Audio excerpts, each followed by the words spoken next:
Hi guys, welcome back to my channel, or welcome to my channel. This is the first video of mine that you're watching, and happy freaking new year. It is 2022. You know what that means? New year, new me, or new year, better me, whatever your mantra is. For today's video, I thought it would be really fun, funny, and interesting to look back at my 2021 goals, revisit them, and see if I accomplished them, to see if I've improved in each of those categories, and to also share my goals for 2022. So it's kind of judgment day, especially because I definitely forgot what my goals for 2021 were. But at the end of 2020, I actually made a video titled something along the lines of setting goals for 2021 and my 7 tips. If you're interested in hearing me setting these goals and more of a backstory of why I'm setting them, then watch that video. I'm sure it's popping up somewhere right now. Let's laugh at myself for however long this video is gonna be. My first goal that I set for 2021 was to extend more grace to those around me. Looking back at 2021, I definitely think I have progressed in this area. I've definitely been more graceful. I've been really trying to instill that virtue within me and live it out. I think when I set this goal, I was kind of from a place of, yes, I was an understanding person, but when I got like too emotional, sometimes I couldn't always live that out. But this past year, I definitely think I've been more graceful. I've been more patient, you know, working on the fruits of the spirit. I really worked on responding and not reacting, and understanding that we're all in this together, man. Life sucks sometimes. Life is amazing sometimes. And I think I mentioned this in my goal setting video that I mentioned earlier, that when it comes to grace, there is grace, but there has to be accountability alongside it. And so sometimes finding the line between those two and knowing when to hold someone accountable or like give second chances or just be graceful, I think that was a little tricky at first, and it still is. It's honestly, it's always gonna be tricky because life is messy and complicated and it's not black or white. But honestly, I think I have done a really good job in this, even though it hasn't been at the forefront of my mind because I've forgotten like all of these goals. The second goal that I had for 2021 was to go against my ego and express how I feel and fight for the people that I want in my life. Okay, so when I made this goal, I made it because sometimes when I get really hurt and feel like betrayed or upset, my first reaction and or instinct back then was just to cut people off. It was kind of like a defense mechanism. And so that's why I kind of said I wanted to cut off my ego. I wanted to express how I felt, even though if it seemed like someone was mad at me, I didn't feel comfortable enough to like fight for the people that I wanted, or to like not leave words unsaid. And I really have been focusing on love and how important love is, and showing that even when the world or like your body is telling you, no, they don't deserve it, you're gonna get hurt. Yeah, I think I've definitely, yeah. When it comes to fighting for the people I want in my life, I think the key word or words were I definitely had to let go of some relationships this past year. But I mean, like, it was for the better, it's for growth. And I think for the people that I want in my life, I definitely have made it known, like when things were rocky or if there was miscommunication or misunderstandings, that like, hey, like I love you, I don't mean anything by this, or you know, and like stuff like that. So yeah, I would say goal number 2 is success. I'm actually pretty proud of myself. The first 2 were doing great. It's probably gonna go downhill from here. Number 3, yeah, I was right. Number 3, I said I wanted to reach 3,000 subscribers on YouTube. So it is January 2nd right now, and I'm sitting at about 2,500 and something. I don't know the specifics, but I didn't reach the goal, but I'm not really mad about it. I'm not too picky on numbers. I don't consider myself to be a numerical person or even a materialistic person. I honestly think the most important thing is that there was growth, and I love what I'm doing, and I don't need to have like a bunch of people following me and liking my stuff. I mean, that's nice, it is, but at the same time, like, I'm grateful for the people that I have watching my videos. I'm grateful that you're watching this video. I hope you keep watching. It was just a goal to help me to keep going, to keep pursuing this passion of mine, and to keep me motivated. So I was not successful in goal number 3, but it's okay. Number 4, I said I wanted to shop more small businesses and be more eco-friendly. I think this is like half fulfilled, half not fulfilled. Like, I've definitely been shopping more small businesses, but at the same time I haven't really been shopping too much in general. I actually made a video talking about 5 small Christian businesses that I think you should support, that I support. And those are just a few examples of companies or brands that I do like and that I like getting products from, whatever they are. But when it comes to the more eco-friendly, I think I have made some progress. I became a plant mom this past year. So like, it's been a balance, it's been like the yin and yang. Like, I have made some improvements, but I also like haven't. And sometimes I've taken a step backwards. Do I count it? No, I guess I can't count it as like a pass because I didn't fulfill the whole thing. Number 5, live a healthier lifestyle. When I originally made this goal, I made it because I was eating like crap at Liberty because I was on campus and I could eat a lot in the dining hall. And I tended to go for like the pasta, the fries, the garlic bread. I'd always get a salad. I'm a big salad girl, I'm not gonna lie. You're gonna hate me for this, but that's literally one of my favorite things to eat. With that in mind, like that I was currently eating unhealthy at the end of 2020, and me starting classes online or like commuting, I've definitely improved in my eating. I'm usually a healthy eater. Sometimes I'll have some cheese fries, but other than that, like, I eat pretty healthy. But I have not done physical activity at all. So technically yes, technically no. I'm not gonna count this as a pass because I'm already a healthy eater by nature, so it's not like there's been improvement. So yeah, this was a no-go. Next, we have speak more concisely and stop rambling. Well, I couldn't even English correctly when I was reading this one, so I think that kind of speaks for itself. Number 7, share my testimony. This is something that I have not done. It's clear to see it's not a video on my channel. I don't know if I'm ever going to. I might. I think for the right video and like talking about a certain subject, maybe I would. It's not something that I'm trying to hide, but I don't know. I just don't feel super compelled to share it, if that makes sense. Number 8, make my bed every day. And I'm gonna tell you right now, that's a fat no. 9, let go of the idea of being in a relationship. Let me tell you, I have girl bossed a little too close to the sun, because not only did I let go of feeling like I needed to be in a romantic relationship, I am repulsed by it at this point. When I set this goal, and even like all my life before I set the goal, I felt like I needed to be in a romantic relationship, or like I just really wanted one. I wanted to be loved, I wanted to love on someone, and I just wanted to have my person. Somewhere along the lines in 2021, I did a complete 180, and I love being on my own. I love being independent. I love not having to like have that responsibility of having a partner, because relationships and dating, they are responsibility, and I think it's important to know when you are ready for that and when you're not, like when you're willing to put in your time and put in the effort.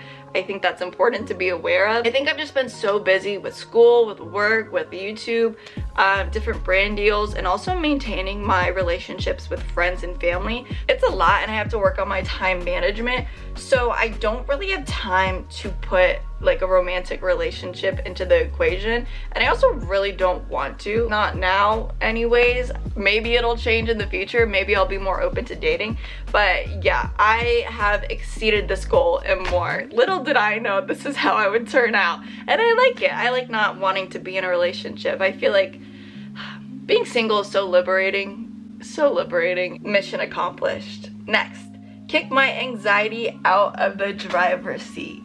I would say overall, yeah, I have. I think there's been a lot of situations in 2021, a lot of situations I was not expecting or would never have guessed that would happen, that would trigger my anxiety. I have briefly mentioned this subject on my channel before. I haven't gone into detail, but your girl's house, she's a little haunted. I have been under a lot of spiritual warfare. I've had a lot of crazy experiences.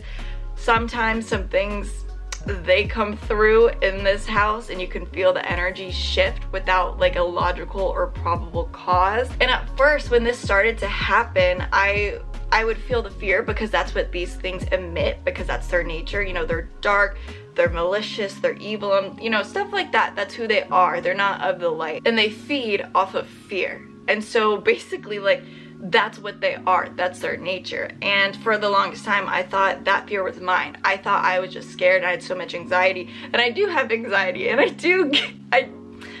there's another aspect to it, but the most prominent example of like how much I have grown out of this is realizing what I call the perfume effect. Basically, if you spray perfume on yourself and you walk out into the living room with your family, once you walk in, the scent perforates, and your mom or your dad, they might be able to pick up on some of the notes, but it's only because you walked into their vicinity. The thing with these negative entities, and whatever you want to call it, whatever you want to term it in terms of spiritual warfare, when it is truly evil and from that side, basically, instead of it being a smell, it's a feeling. It's those projections of fear, of evil, of dark, of creepy, crawly, like feelings we don't want, we don't like, and that we don't stand. I have experienced that in my house at night, specifically around the hours of like 12 to 4. I've experienced it a lot in my dreams, and even though this isn't like fun stuff, and it triggers other fears that I never thought I had and that I don't like, but it also shows me how courageous I am. And like, if I'm feeling super terrified of downstairs for some reason, no particular reason at all, and I know like there's something not good down there, then it takes a lot of like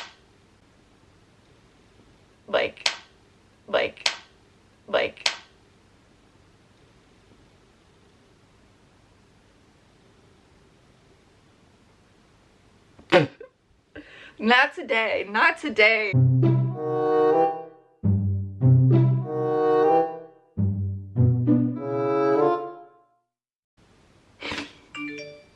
Why did that happen? Can you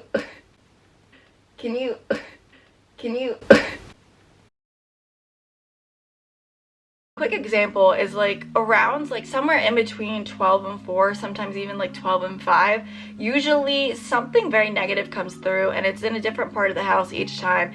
And there's certain times when it's downstairs, and there have been a few moments when it's been really, really bad, and I don't even know how to properly explain it to you because I'm not someone who fears the dark or like walking downstairs in my house, but there's definitely a unexplainable energy shift that brings nothing good with it, and lots of sounds with it. But when you're feeling absolutely terrified and you're overcome with anxiety, and when your fight or flight is like, you can feel it kicking in, it takes so much effort and focus and like love and light to face your fear and walk downstairs and see, like, make sure nothing is going on. And also, even in my dreams, whenever I have these really terrifying demonic dreams, most of the time I end up lucid dreaming. Sometimes I innately start praying, and then that triggers me to lucid dream. Instead of running away from the scenario or whatever's happening, I always buckle down and I fight back, and it's a great way to like overcome fear and anxiety in that respect. Another aspect of my life is I've started to like release like the things that are holding me back. Like, I don't want to say I don't care, but it's almost like I just don't let things like have power over me. I don't think there's anything good in worrying and stressing out, and that's so much easier said than done. I still do it, but I've been better at releasing it and not caring enough to let it like drag me down and to affect like my present moment. Almost like that feeling of, it is what it is, man. I still get anxiety over little things. Like, sometimes I get it when I'm going to the store. Sometimes, well, a lot of times I get it when I'm gonna be around people. Like, I still experience those things, but I definitely have done a great job of overcoming and working through that and being better at managing it. And my last goal for 2021, I said I wanted to memorize a new piece of scripture every other week. I did not do this. I completely forgot this was a goal of mine. I sucked at this. I think this is just a fail. So that was the 2021 portion. My word for 2021 was revival. I think there was a lot of revival, but in ways that I wasn't expecting. There's definitely a lot of growth. Even though I didn't complete all of these goals and do what, everything that I wanted to do, I still progressed tremendously, and that is something to be proud of. Any victory big or small, is something to feel accomplished about and to be proud of. So with that being said, I want to share my goals for 2022 with you. I'm not going to go into super detail. I don't want this video to be too long or drawn out. My first goal for this year is to start being on time and stop being late. If you know me, I have a really bad habit of being late to things, and I know that that's not a good trait or habit to have, and that's something that I really want to work on. So I definitely, maybe it means getting up earlier, maybe it means going to bed earlier, I don't know, starting to get ready sooner, something along those lines. But I do want to let people know that I really value their time and like their energy, and whether it's meeting with me or showing up, anything like that. So I want to start being on time. My second goal for 2022, I said I wanted to refine and strengthen my discernment, awareness, and intuition. So I am really blessed because I do have a strong discernment. My intuition, I think she's very sharp.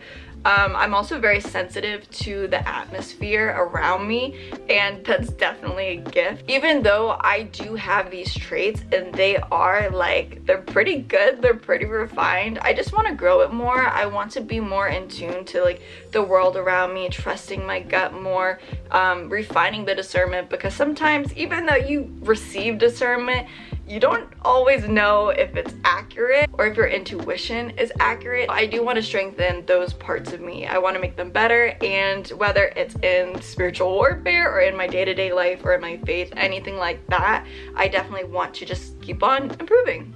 So let's go to number 3. My third goal is I want to read and finish 12 books this year. I'm not going to be super picky or specific. Like, I'm not going to say read one book every month. I do enjoy reading. Typically, I love reading self-help books the most because we love to continue to elevate.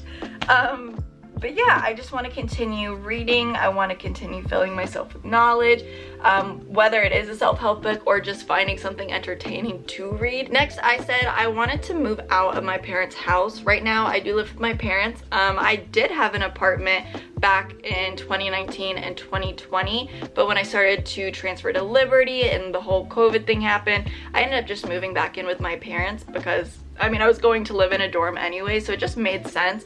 And ever since then, I'm still here. It's not necessarily a bad thing, but I definitely am in a place in my life where I am independent. I've always been independent, but I really need my own space. Number 5. Number 5 is honestly a big one for me.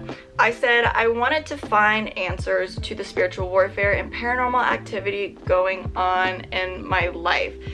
Again, this topic is coming up because for the whole year last year, this was a big thing, and honestly it still is. And it's not something that I ever went looking for, it's not something that I ever asked for, but it just happened. Because it happened and the experiences that I've had, it's like I'm forced to look at this, and like my natural curiosity and wanting to know what the frick is up, I want to find answers. I want to know why things started happening the way and the time that they did. I want to understand more about spirituality and different aspects like that. And so there's a lot that I have questions about. There's a lot of situations that I would like a clearer understanding, but I have gotten a lot of answers about what's been going on around me, but there's still a lot that haven't been answered. So that is where that goal is coming from. Number 6, I said finish school strong, all A's, baby. I still have another year to go. Like, I'm graduating in spring of 2023. I'm gonna be a 5th year senior. No shame in the game. But when I started doing online school, I have gotten all A's, and 2 of my classes have been, I had a 100, which is very impressive. I'm very proud of myself. You go, Christina. I just want to keep on that track. I want to keep being motivated, still doing my assignments, not procrastinating, not being lazy, and continue getting A's and graduate with a really great GPA. And last but not least, my last goal for 2022 is to grow and expand in my career. This is really vague and broad, and I specifically left it this way because my career can mean many different things, whether that is like my intended major and getting a career, or whether it's getting an internship and having a foot in the door. Could be with YouTube and brand deals, maybe even TikTok, like anything like that. Whatever that looks like, whatever specific avenue that is, I don't know. We just want to continue to be and do better. So with that being said, those are all my goals for 2022. I am very confident in myself. I feel like these are goals that I will attain, and I'm gonna take a tip from my video that I made at the end of 2020. I'm gonna put these in my phone because I have continuously lost my goals from last year. I hope you guys liked this video. Maybe you found it funny, maybe you found it interesting, maybe you got inspired. I have no idea. If you did like it, make sure to give this video a big ol' thumbs up and subscribe. I would love to have y'all a part of the family. And also comment down below, what is one or what are your goals for this year, for 2022? Thank you guys for watching this video and spending some of your precious time with me. I know that your time is valuable, and I'm very appreciative that you not only watched this video, but you're still here. With that being said, I do love you guys, and I will see you in my next video. Bye!